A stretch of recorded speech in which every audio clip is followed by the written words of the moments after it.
Hey friends, it's your pal Mike Shea from Sly Flourish, here with another episode of Sly Flourish's Lazy GM Prep. In this weekly show, I go through steps from Return of the Lazy Dungeon Master while preparing for my Sunday role-playing game. In this case, I am running the hardcover adventure Scarlet Citadel by Kobold Press. This show, like all of the work of Sly Flourish, is brought to you by the patrons of Sly Flourish. Patrons get access to previews of upcoming products, video previews, a dedicated Discord server, a monthly Q&A, a bunch of exclusive adventures, a bunch of exclusive tools, all different kinds of things to help you run your role-playing games. But most of all, patrons help me put on shows like this. To the patrons of Sly Flourish, thank you so much for your support. We did not end up having a game last week, so I did all of my prep. We've actually not had a game for 2 weeks in a row, which is rare, but just it's the beginning of summer, a lot of people on vacation, a lot of people going out, and so we had a couple of us, and we spent a lot of time talking about all kinds of other things, mostly about artificial intelligence and what it's going to do to the world. And but this time it looks like we're going to have 5 of our 6 players. I think there's only one of our players who is out, so it looks like we're going to have a game. But that means that all of the prep that I did last week in last session, we're going to review it today just to make sure that everything is still there and kind of get it in my brain, because it's been a week since I did it and I've run 2 other games since then, so I want to get it back into my brain and maybe do a little bit of homework about where things might go. I think that's what we're going to look at today. So let's take a look at our notes that we had set for last time. They had ended in level 5. What level is it? Level 5. The Black River is where they had ended. They've been kind of making their way along the Black River, and they learned about how to defeat the major monsters on level 5 they're going to have to defeat in order to unlock the icosahedron. The third icosahedron, the one that had been maintained by Immorta the Debased, and she had used it and other people had used it to summon terrible things. And there's sort of a series of monsters they have to fight in a row, which wasn't ideal because it kind of takes like an option about, go to one place and fight something and now, no, you got to do things in a certain order. And that order was, they know that they need to defeat the Chain Thing and Lagfell the Lich. And they know Lagfell is really powerful and fighting a Lich is going to be really hard. So they know that they can't just go defeat Lagfell. They actually have to unlock, if they want to get an ally to help them fight Lagfell, they can unlock this entity known as the River King, who used to rule over the Black River down here as a tributary of the River Styx, and used to be an ally of Lagfell before Lagfell fell to supporting Vardazane, the hunger god. So... And then when in this betrayal, Lagfell trapped the River King in a sarcophagus and surrounded it with salt water and to make sure that it couldn't get out or something like that. And so the characters need to go and release the River King, but the sarcophagus is locked with a key. So they had to go talk to a blood hag and traded the face of one of the characters to the blood hag in exchange for the key. That exchange went very well. And the guy got a new face. He got a face she didn't really care about anymore, which is dwarf woman's face instead of his human male face. And so now he's got this different face.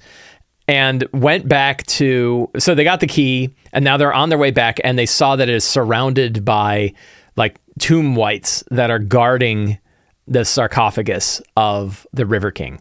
So they have to defeat the wights, release the River King, and then go fight Lagfell. And then in fighting Lagfell, they'll also find the Chain Thing, which is in the same area that Lagfell is.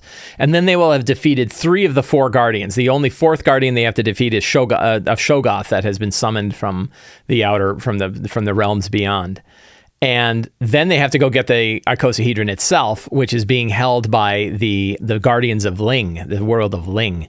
And those are the spiders of Ling are the one guarding it. So at that point, they can go get the icosahedron. They'll have 3 of the 4 icosahedrons, and then they can make their way down into the depths below level 6, the Howling Halls, I think it's called, in order to get the 4th icosahedron, which is totally out of control at this point. That the icosahedron has its power has overtaken the whole area. It's transforming the entire level below into a horror land. And it's so bad that Gellert the Gruesome, who'd been conducting the experiments, grabbed all his crap and left. And they caught him on the way out and saw him fleeing. So that is where things stand. We have our notes that we put together last time. And we have Bart, a Gearforged Bard diplomat. Bart will be there. Bart is interested in like finding his special purpose. And I think his special purpose is going to have something to do with the final icosahedron. I've got little ideas in the back of my head that like he's got a connection to the icosahedron. Maybe he is the icosahedron. Maybe he's the one thing that can kind of bring the icosahedron back together. Maybe he has to sacrifice himself to do it. I don't know yet. I'm not sure exactly how that's going to work out. Just keeping all that in the back of my head when we get to that area. But I think he's going to be pretty critical. Bart's going to be pretty critical to bringing back the icosahedron. Dorn Greycastle, a Shade Fighter sorcerer, is now wearing the face of a dwarven woman. I don't know if we determined who that dwarven woman is. A lot of backstory here, don't we? We're here wearing the face of a dwarven woman. So I think like whose face is that could be a fun thing. We're going to go to my random generator here. This is Sly Flourish's GM's random generator, Lazy GM's random generator. And it is a perk of being a patron of Sly Flourish. I'm probably going to write a Patreon post about it because I don't think I have. And it's getting pretty big. Like we now have NPCs. We can go to Midgard and we can generate like, different NPCs and tie them to the lore of the world. Kate Lake, instead of Kane, we could have Kate Lake Cow, a brazen dwarf of Baco, the elven god of poetry. The elven god, would that make sense? Sure, why not? So what I want to do is like, who owned the face? Kate Lake Cowl owns the face. And we already determined it's a dwarf. Brazen dwarf follower of Baco, the elven god of poetry. I think that could be fun. Maybe he starts to, maybe Dorn is starting to pick up information from Kate Lake Cowl. That could be a good time. Garble is a mushroom folk rogue far traveler who is looking for a new realm. I don't think that they have yet met. I think they decided that they didn't want to go and meet the mushroom folk here on this level yet because the player who plays Garble wasn't around.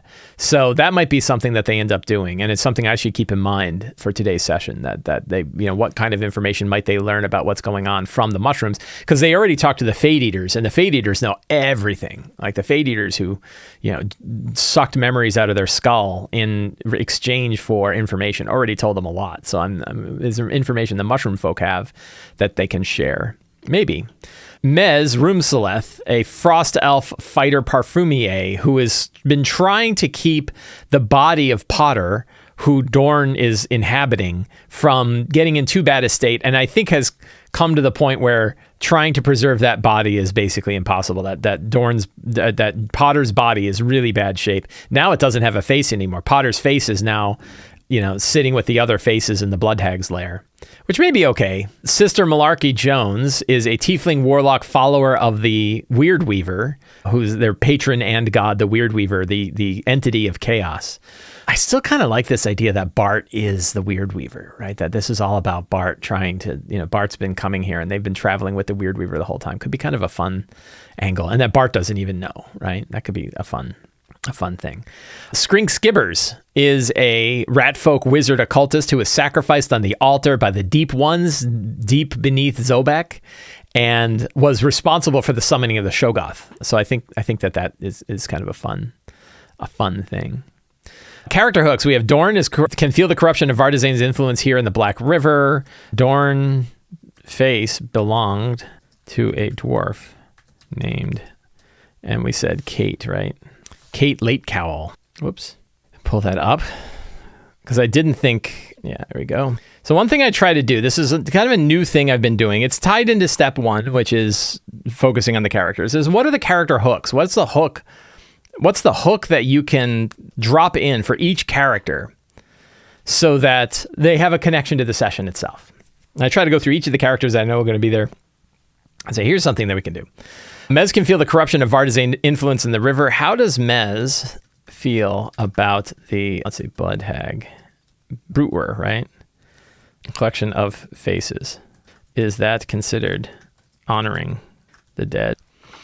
Malarkey can feel that, so that's Mez, can feel the corruption of Vardazane's influence in the river. Is there anything else that Mez might feel? How does Mez feel about Potter's current state? That could be fun. Malarkey can feel the sealing nature of the third icosahedron, that it is closing up. One of the 4 connections has been broken. The other 3 are Lagfell, the Chain Thing, and the Shoggoth. And Malarkey can kind of feel this. Skrink's sacrifices what brought the Shoggoth into existence. The Black River actually flows beneath Zobek. I'm missing somebody. So we have Dorn. Oh, Bart. Someone has a vision of the growth of the Void Rift eating their crossroads. I think Bart might have this. Bart has a vision of the growth. And I think it's because Bart has some sort of connection to the icosahedrons. So we have one for Dorn. Garble's folk are worried about the state of their home here along the Black River, which hadn't been so bad until those meddlesome wizards started to draw energy from the ley lines using the icosahedrons of the Weird River. So that's good. I think we've got, so we have the thing about Malarkey, but Malarkey is actually not here. I'll keep it in here, but the player who's playing Malarkey is not in today's session. So we have a strong start to the attack of the Wraiths of Lagfell. I think we loaded that up last time in Owlbear. Let's take a look. I remember last time we had some trouble getting Clash, which is the plugin that does stat blocks and stuff like that. We had trouble getting the stat blocks associated with Clash, but I think we got that figured out. So I have 4 Wraiths, which is probably right for those. I pulled these straight from Level Up Advanced 5e. They have Fear Auras. They have life-draining touches, which are pretty nasty. They do con save attacks, which can be rough because you can't quite get your con save up as high as your armor class. Relatively low AC, relatively low hit points. So I don't know if it'll be too tough. Now, they might run up and actually release the River Lord right away. I think, did we already load initiative? Yeah, so we've got all the Wraiths and everything have initiative. I think, what's the Wraiths? Dex is 16, so theirs is 13. We'll do 0s for the characters, and that way they can roll their own initiative. And I'm missing, so let's see, Mez, I've already got to remove somebody. So we have Malarkey, we're going to remove from initiative, and we're going to hide the icon, and we'll move her out there. And then Bart, we bring in, and we add to initiative. Why did it? Oh. So there, now we can, when they roll for initiative, we can drop it all in here and off we go. This is all in Owlbear Rodeo using the Clash plugin, which is a really good way. The Clash plugin can draw in all of the stat blocks from Open 5e, which is all of the stat blocks from the Monstrous Menagerie, all the Kobold Press books. It doesn't have Tome of Beasts 1 2023 in it yet, but we're working on that. And also has the SRD monsters in it. So it has, like, I forget, 2,000 monsters in it. Plenty of monsters to shake up your characters. So they're going to start here. Then they are going to go to Lagfell's lair. Where is Lagfell's? I think that's right here. Right? I think that's, where's my laser pointer? I think that's in this area, if I recall. Let's take a look at Lagfell's lair and see if there's anything in particular we need to have going on there. So that's 5, I think that's 515. So we'll look at 515, 16, 17. Lagfell's Crypt. Lagfell is a Hierophant Lich. I think we're going to use, I think I decided to use a regular Lich stat block, just not use all the top spells. And that should work pretty well, even though they're relatively low level. Because I think the actual Hierophant Lich is pretty bad. Oh, look at this. Oh, this is cool. You can select your, so they got new things. Look at that, new things in here. That's cool. Hierophant. Man, they updated Open 5e. I didn't even know. Looks great. So it's CR9, 91 hit points. I could go with it. It does an Unholy Smite, 8 plus 9 necrotic. It doesn't have any range. I guess it's like it's got all these spell attacks. But I could use the Hierophant Lich stat block, give it more hit points, have it do its Unholy Smite at range, bludgeoning plus 9 necrotic. I could just double the necrotic damage, and you could do like 3 attacks that are 18 points. It's really a low, it's not very strong. I think I had planned on using the regular Lich stat block from the Menagerie. See, they got little Menagerie tags. You can tell which one you're going to use. That's 170, AC 18. It can do Arc Lightning, which is pretty great. 3 targets, 28 lightning damage each. So it's really dangerous, right? This is a really dangerous creature. And they'll have to, but the whole point is it's going to be fighting the River King at the same time that it's fighting them. So I don't know. I could also do a Forge of Foes monster and make my life really easy. just load that and pick the challenge rating. What so it's higher than CR9. What's the right challenge rating for? Because like 21 is pretty ridiculous. I don't know. I think making her a straight lich, it would make sense that she's a straight lich, that she's a really, really dangerous entity. Might be pretty cool. But she's dropping her like big words, her Finger of Death, her power word Stun or Disintegrates. She's throwing that on other creatures.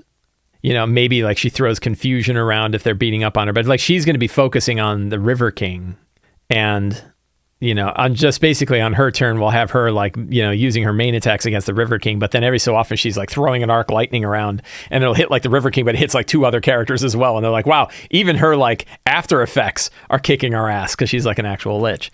So I think that's probably what we're going to do. I think we're going to try that and be like, it's an actual lich, but they have the River King on their side. So I think that we'll try that. One thing I want to do is make a token. So we'll go do a little screenshot of the Hierophant Lich, and we'll go to our token stamp.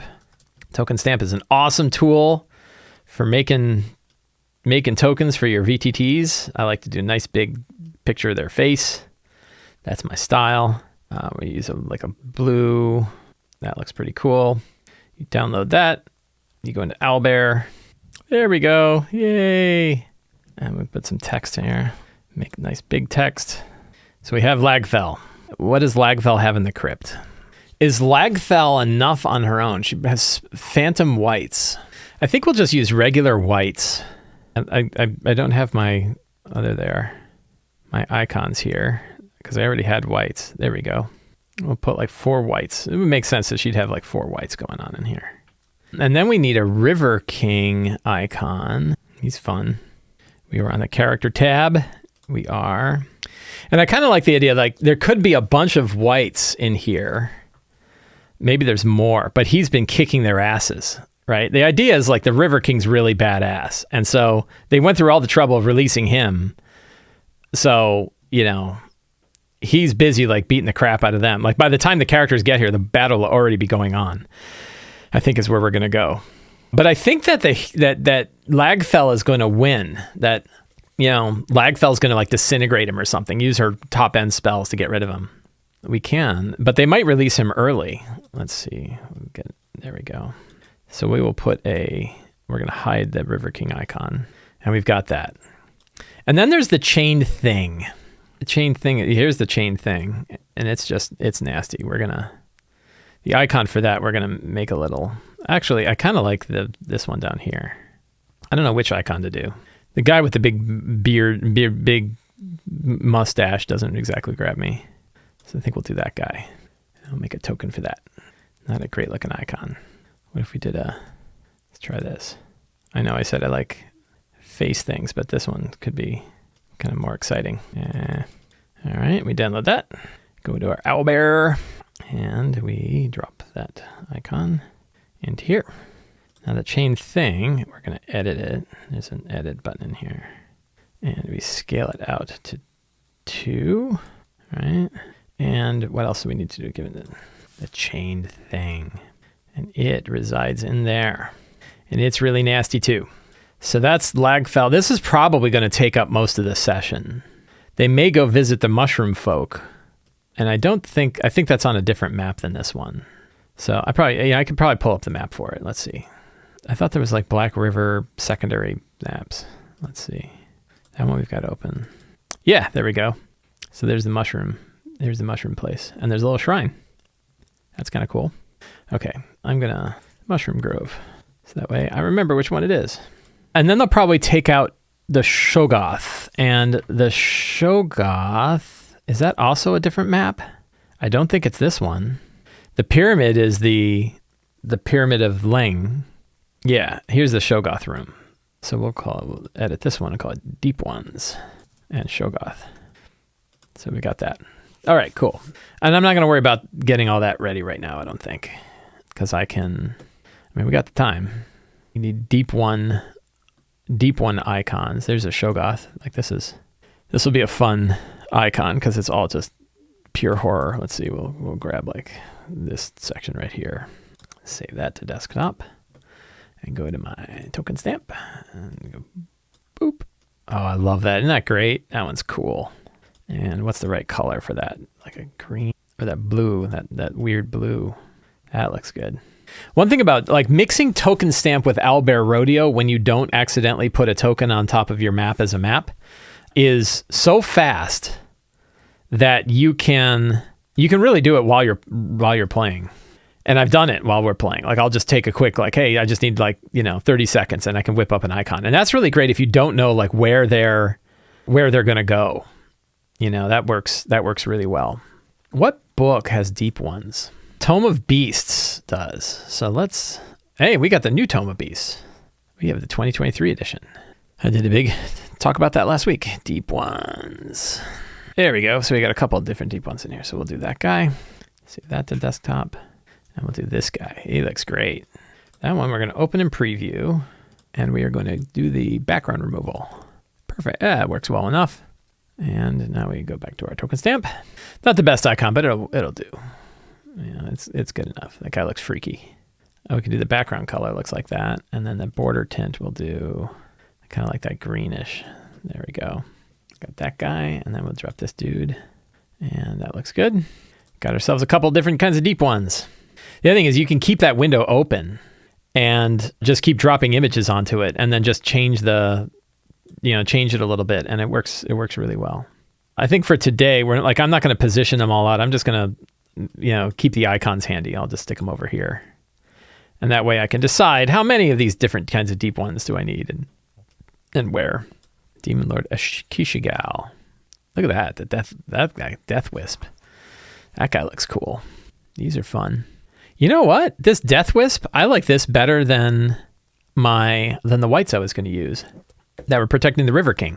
Funny. Let's see. Get the art so it's nice and big. Although, I think those are cooler. And border tint, maybe we'll do a bluish. So instead of these whites that we were using, we're going to use these guys because they're cool. Yeah. So delete. I did all that work and I'm not going to use them. And I'm going to use this stat block. Let's do something fun here. I am going to go into my Mike's Monsters database, which is my local copy of the Artisanal monster database. And I am going to create a new monster. And we are going to call this Death Wisp, CR7. Type is undead. AC is 15, a nice respectable 15. Hit points is 82. Initiative is 5. Initiative roll is 15. They're high dex. Look at that, 20 dex. They're not legendary. We're going to do Tome of Beasts. We're going to have to create a new source. Tome of Beasts 2023. Page number is 71. We do not worry about any of the rest of this stuff. View is Scarlet Citadel holding pattern. And then what we do, check this stuff out. We grab that text, drop it in there, just paste it in. It's all messy. Grab this text, put that all in there, and then the magic of artificial intelligence. Format the above as a D&D 5e monster stat block. And it creates a nice, clean Death Wisp from the brand new book by just us copy and pasting it. A little bit of screw ups there. It's got these like weird, didn't quite get that. But the rest of that works. And then we can delete the original text because we don't need that anymore. And we have ourselves a nice Death Wisp stat block in our database. And I can use that stat for it. Shadow Traveler. While in shadows, dim light, that's what disappears into darkness, reappears on occupied space as a bonus. That's cool. Ghostly Pike is +8 to hit. Look at that. That's bananas. Now I look at the stats. I'm like, I should have checked this out. The Ghostly Pike makes 2 Ghostly Pike. What CR is this thing? 7. It's pretty high. Whoa. It does 16 plus 9. It does 50 points of damage around. That is, maybe I might have overcompensated for this. Because that thing's really, really nasty. Only 82 hit points, but 50 damage. I think I'm going to go with like, one ghostly pike attack. I don't know. That's a lot. That's a lot of damage. I mean, I don't know. Maybe I'm overdoing it. That's those guys hit like freight trains. They'll definitely, they'll definitely TPK the party. Because 7, that's 28 CR, 14, and the characters. I mean, maybe it might fit within the deadly threshold, but boy, those things hit hard. I could just shave off the some of the. I mean, the attack score I don't mind because they hit hard, but I think the narrator, Sly Flourish, was indeed overdoing it. I might just reduce like 8 plus 9. Like if I shave 8 damage off of that, the ghostly pike, instead of doing 16 force damage, it does 8 force damage plus 9 necrotic. That's 17 points. That's a lot, but it's more reasonable. I think we'll do that. I think we'll just shave a little bit of the damage off, and I think this guy will be okay. AC 15 is fine. 82 hit points is fine. Maybe not 4 of them. 4 is pretty hard. Well, but the thing is, they could start getting their asses kicked by these guys and realize like you've got to go release the River King, and the River King has to come out, and he's just like grabs him and does a bunch of pro wrestling moves. Like he grabs him and does like a suplex, puts one in a figure 4 and just shatters him. I think it'd be really fun if he was like a pro wrestler. He's like, oh yeah. I think that my motivation for the River King is going to be Rowdy Piper. No, do I have that right? Oh yeah. Snap into it. No, Savage, right? Randy Macho Man Savage, I think will be my motivation for the River King. And they'll be like, is he like Kool-Aid Man? And I'm like, no. Kool-Aid Man and Randy Macho Man Savage have an unfortunate overlap in their approach to the world. Snap into it. Ripping guys in half. I think that would be really fun. I'm excited. I think that would be a fun thing to do. So we've got that. What else? Is there anything else we need to talk about today? Secrets and clues. Let's do a review of our secrets and clues. So we have our scenes, right? They fight the what are these called? And I already lost. These called death wisps, right? The death wisps of Lagfell. Release the River King. Face Lagfell. These aren't really options, right? This is kind of how this is going to work out. Whoops. So we are going to move those down, get rid of this because it's not an option really. Those are all in order. Double the level 6. Yeah, this is pretty much it. So these scenes, as you can see, when I'm getting close to the end of a campaign, I'm actually able to outline the entire remainder of the campaign. And I think this is pretty much the entire remainder of the campaign in like 9 bullets. And I think that's pretty much how it's going to go. So Lagfell used to worship Charon, but ended up following the twisted nature of Vardazane, the Lord of Hunger. Vardazane, here's a fun thing. I was watching John Wick 4, the John Wick movies. My wife and I watched all 4 John Wick movies. And did you know the name of the porter, the name of the manager, not the manager, the name of the deskman of the Continental, who was played by Lance Riddick, who unfortunately passed away. His name was Charon.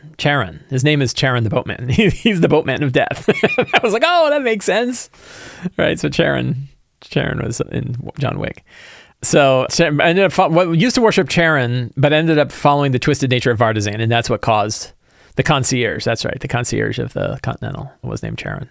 Vardazane is the ghoul king of the bottomless maw, unending thirst, hunger of darkness, unsated god, devourer of souls, patron of Darkul. Lagfell, Hierophant Lich of Vardazane, is in contact with Radomir Marrowblight. Oh yeah, I was going to tie this together with Empire of the Ghouls a little bit. And I thought that like maybe Lagfell is in the process of talking to these 2 images. I could actually give one of my players hints about things in another campaign that they're playing in. Lagfell is giving information to the High Priest of Vardazane and Vandakul, giving the High Priest information about how to harvest blood from old nobility and use it to create new Darakul. Lagfell, the Hierophant Lich of Vardazane, betrayed the River King and sealed them up in a sarcophagus. Lagfell, using power from the magic given her by Immorta the Debased, summoned the Chained Thing, which is twisting the nature of the Black River and tore open rifts to the Dustlands. Something terrible has happened on level 6.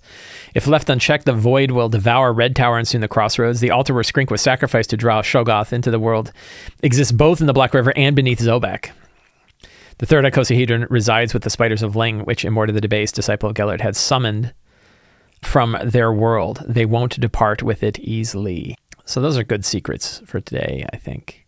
We got the River King, we got Shoggoth, Chain Thing, Lagfell, Thoas Nightcaster, the Warlock, White Skull, Last Bascalag, Gellert the Gruesome. 14 is the Deadly Encounter benchmark today. I think it's a little higher than that because it's 5 7th level characters. Are they 7th? I think they're 7th. They should be 7th. So 5 times 7 is 35. Half of 35 is 17. So the Deadly Encounter benchmark is 17, which means they could face 3 of those white things. And it's really dangerous. So I'm going to shave their damage down a little bit and they'll probably be okay. Got lots of monsters on here. I think we decided we're going to use an actual lich, but that's okay. Some treasure that I had set up for them include Braces of Archery, which somebody might like, Ring of Telekinesis. That would be kind of fun. I think the ring would be a good thing from Lagfell. Lichbane Oil. This is kind of cool. Yeah, it's a special, I probably want to have the River King snap into it and give them some of this Lichbane Oil. Valkyrie's Bite, Black-Bladed Scimitar, guard resembles an outstretched raven wings polish, and +2 to attack and damage. While attuned to the scimitar, you have advantage on initiative rolls, and while you hold it, you dim purple light. 10-foot radius, that might be fun. Shadowy Infernal Statue of Chernobog, the Black God, that casts Demon Within. Oozing Cyclopean Scrimshaw of Ashkishigal, that casts Blood Tide. That was cool. Crystalline Waterfill Bowl of Nethys, the King of the Sea, that casts Drown, and then a bunch of treasure. That all looks pretty cool. So I think we are all set today. I've got my notes, I've got what I need, and I think I'm ready to run my game. So I want to thank everybody for hanging out with me today while I prepared for my game. If you enjoyed this show, there are 4 things you can do to get more stuff like this. 1, you can subscribe to the Sly Flourish newsletter and get a weekly RPG-related email sent directly to your inbox, plus a free adventure generator PDF. You can support me directly on Patreon. I guess there's 3 things. You can support me directly on Patreon, where you can get access to the City of Arches source book, a bunch of exclusive adventures, Uncovered Secrets Volume 1 and 2, dedicated Discord server, dedicated monthly Q&A, all kinds of great stuff that you get for becoming a patron of Sly Flourish. And 3, you can pick up any of my books, including Return of the Lazy Dungeon Master, the Lazy DM's Workbook, and the Lazy DM's Companion. All the links for those are in the show notes below. Thank you all very much. Have a great day, and get out there and play an RPG.